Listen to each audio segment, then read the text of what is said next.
ત્રણ હે યહોવા હે યહોવા મારા ભાઈઓ કેટલા બધા બની રહ્યા છે આ તમને ઉઠા મેં છે આજુ વિશે મેં કરે છે ત્યાં એવું તે સાચા નહીં પણ હે યહોવા તું મારી આસપાસ લાગુ છે તમારું ગલો તમારું માથું તું તૈયાર છે હું મારી છે હવે પણ મેં કહું છું તારે તે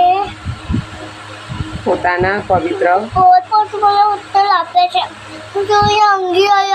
ઉદાગ્યો એમ તે હવા પર આટા કરે છે દાદાનો કોઈ મન ગયો રહ્યો છે ચોથું બેચે હવા ઉઠ તમારા દેવ આવતા હતા એમ કે તે મારા ચોથું જડબા હાથ તરફથી એ ઉત્તરા બાદ ભાગ્ય રાખ્યા છે મારી પાસે તારો પર આઠ બધા આમે